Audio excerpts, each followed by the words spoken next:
रिश्तों को कभी भी दौलत की नज़र से नहीं देखना चाहिए। क्यों? क्योंकि साथ निभाने वाला इंसान हमेशा ज़्यादातर मामलों में गरीब ही होता है। नमस्कार दोस्तों, मैं ज्योतिष आचार्य वासुदेव मिश्रा आपका अपने चैनल सत्य की खोज में हार्दिक अभिनंदन करता हूं। दोस्तों, आज का यह ज्योतिष का कार्यक्रम आप लोगों के लिए यानी कि कुंभ राशि वालों के लिए बेहद ही ज़्यादा खास और महत्वपूर्ण कार्यक्रम साबित होगा।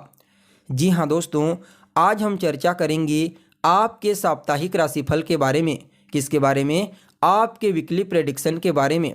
जी हाँ, आप लोगों के लिए नया साल 2024 का पहला महीना जनवरी महीने का दूसरा सप्ताह यानी कि 8 जनवरी से लेकर के 14 जनवरी के मध्य का समय, यह 7 दिनों का समय आप लोगों के लिए किस प्रकार से गुजरने वाला है।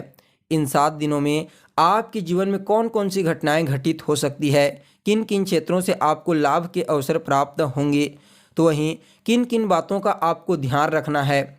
इसके अलावा इस सप्ताह को और ज़्यादा श्रेष्ठ और बेहतर बनाने के लिए क्या उपाय आपको करना चाहिए, ये तमाम जानकारी आज के इस वीडियो में आपको बताएंगे। इसलिए दोस्तों, अगर आप भी एक कुंभ राशि के जातक हैं तो कार्यक्रम को बिना मिस किए अंत तक देखने का प्रयास कीजिए। और अगर आप अपनी जन्म कुंडली पर हमसे परामर्श लेना चाहते हैं तो डिस्क्रिप्शन बॉक्स में और वीडियो के अंदर आपको नंबर मिल जाएगा, जहां से आप संपर्क करके अपनी जन्म कुंडली का विस्तार पूर्वक अध्ययन करवा सकते हैं। तो दोस्तों, जैसा कि आप यह बात भली भांति जानते हैं कि जो साप्ताहिक राशिफल होता है, इसमें मूल रूप से चंद्रमा के गोचर की गणना की जाती है। ऐसा क्यों? क्योंकि चंद्रमा जो होते हैं ना दोस्तों, वह हमारे मन के कारक ग्रह होते हैं।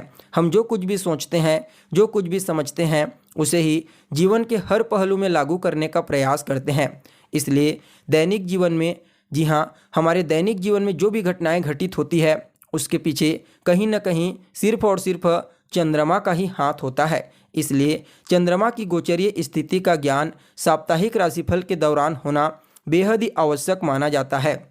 तो ऐसे में दोस्तों, अगर इस सप्ताह चंद्रमा की गोचरीय स्थिति के बारे में बात की जाए तो सप्ताह के शुरुआत में 8 और 9 जनवरी को चंद्रमा का गोचर वृश्चिक राशि के ऊपर होगा।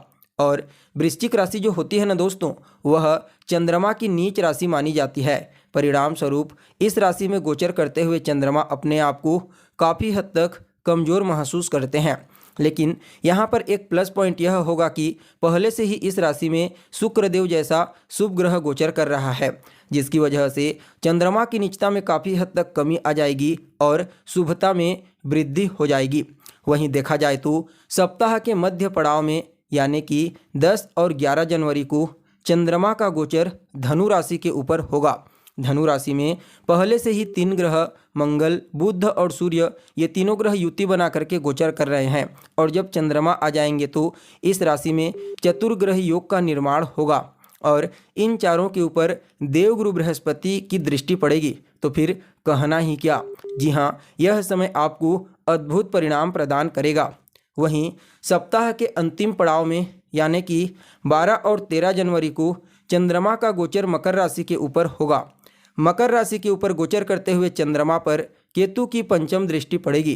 परिणाम स्वरूप इस समय आपको कोई भी फैसला लेने से पहले हर पहलू का अच्छे से निरीक्षण कर लेना चाहिए।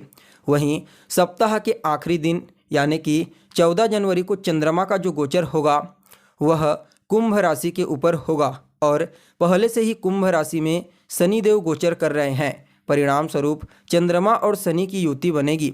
इसे शास्त्र में विष नामक दुर्योग कहा जाता है। फलतः थोड़ा सा टेंशन और तनाव देने वाला साबित होगा।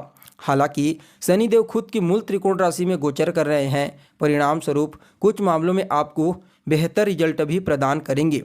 तो दोस्तों देखिए, सबसे पहले तो आपके कार्य क्षेत्र, जी हाँ, गोचर कुंडली में चंद्रमा सप्ताह की शुरुआत में 8 और 9 जनवरी को आपके दसम भाव में गोचर करेंगे। हालांकि दसम भाव में नीच राशि में गोचर करेंगे, लेकिन शुक्र के प्रभाव से अपनी नीचता में कमी ला करके आपके कार्य क्षेत्र में काफ़ी हद तक आपको सकारात्मक परिणाम प्रदान करेंगे। यहाँ पर आपके कार्य क्षेत्र का वातावरण काफ़ी अनुकूल और खुशनुमा नज़र आएगा। आप शांत मन से कई प्रकार के पेंडिंग पड़े हुए कार्यों को बड़ी आसानी से इस समय निपटा पाएंगे।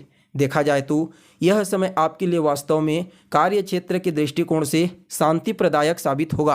किसी भी काम को लेकर के ज़्यादा टेंशन और तनाव की स्थिति नहीं रहेगी, लेकिन फिर भी आलस्य को त्याग करके आपको मेहनत करने की सलाह दी जाती है। जो जातक लंबे समय से गवर्नमेंट जॉब के लिए तैयारी कर रहे हैं उनको भी इस समय कोई अच्छी खबर सुनने को मिलेगी। खास करके वह जातक जो तरल पदार्थ से संबंधित कोई काम करते हैं या फिर खाने पीने की वस्तुओं का बिजनेस व्यापार करते हैं, उनको निश्चित तौर पर इस समय लाभ के कुछ अच्छे अवसर प्राप्त होंगे। देखा जाए तो चंद्रमा की दृष्टि चतुर्थ भाव पर पड़ेगी, जहां पर अति विशिष्ट कारक हो जाते हैं। परिणाम स्वरूप यह पहले तो आपके माता के साथ आपके तालमेल को बेहतर बनाएंगे। आपकी माता का आशीर्वाद और स्नेह आपको प्राप्त होगा। देखा जाए तो भूमि, भवन, मकान, वाहन, इन क्षेत्रों में भी आप निवेश कर सकते हैं। अगर आप अपनी माता के नाम पर कोई मकान खरीदते हैं, कोई वाहन खरीदते हैं या फिर किसी भी प्रॉपर्टी में निवेश करते हैं तो निश्चित तौर पर आपको लाभ की प्राप्ति होगी। कहीं ना कहीं वह जातक जो राजनीति के क्षेत्र से जुड़े हुए हैं, पॉलिटिशियन हैं, उनको भी इस समय जनता का सपोर्ट काफ़ी हद तक प्राप्त होने वाला है। कहीं ना कहीं विद्यार्थियों के लिए भी समय को काफ़ी अनुकूल कहा जा सकता है। तो वहीं दोस्तों सप्ताह के मध्य पड़ाव में यानी कि 10 और 11 जनवरी को चंद्रमा आपकी गोचर कुंडली में आपकी राशि से 11वें भाव में गोचर करेंगे। 11वें भाव में चतुर्ग्रह योग का निर्माण होगा और देवगुरु बृहस्पति की दृष्टि पड़ेगी। परिणाम स्वरूप आपने जैसा थंबनेल में पढ़ा था कि साल का पहला बड़ा और तबाही तोहफा आपको प्राप्त होगा। जी हाँ, वह तोहफा आपको लाभ के रूप में प्राप्त होगा। जी हाँ, इस समय आपको कोई बड़ी मात्रा में धन की प्राप्ति हो सकती है। या तो आपका रुका हुआ पैसा आपको प्राप्त होगा या फिर कार्य स्थल पर किसी बड़े कार्य में आपको बड़ा प्रॉफिट होने का योग बना हुआ है। व्यापारियों को भी कोई बड़ा ऑर्डर प्राप्त हो सकता है या फिर उनकी सेल में अचानक ही 10 गुना ज़्यादा वृद्धि हो जाएगी।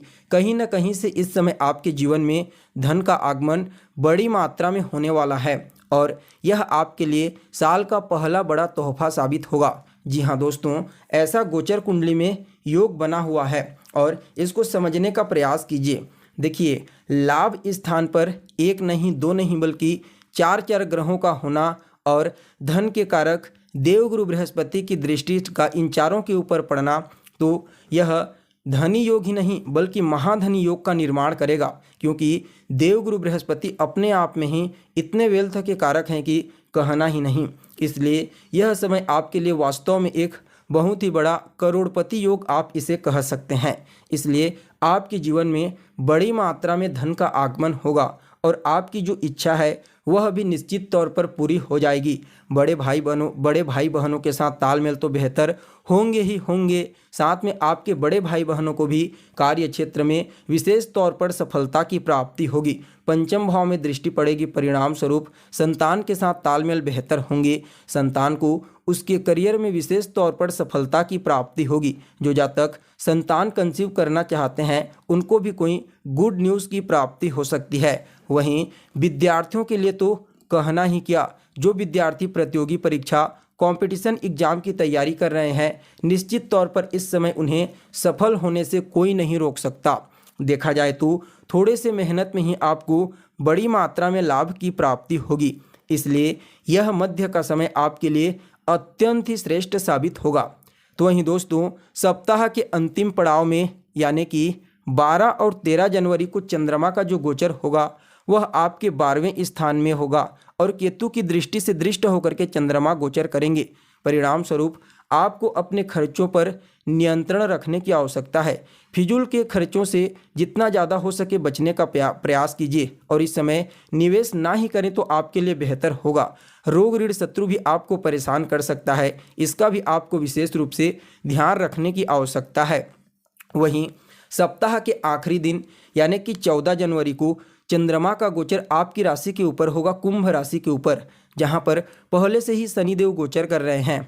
यह आपके लिए कुछ मामलों में तो काफ़ी बेहतर साबित होगा, लेकिन फिर भी आपके हर कार्य में रुकावट पैदा करेगा, जिससे आपको मानसिक टेंशन और तनाव होगी। आपके अंदर इस समय अस्थिरता देखने को मिलेगी। आपका चित्त चंचल होगा इस समय जितना ज़्यादा हो सके आप अपने लक्ष्य के प्रति एकाग्रचित होइए और जितना ज़्यादा हो सके अपने धैर्य पर काम कीजिए। जी हाँ, क्योंकि आपका हर कार्य डिले होगा, परिणाम स्वरूप मानसिक रूप से आप परेशान होंगे। हालांकि जीवन साथी के साथ आपके तालमेल बेहतर होंगे, जीवन साथी का सहयोग आपको प्राप्त होगा, दाम्पत्य जीवन में खुशियों का आगमन होगा।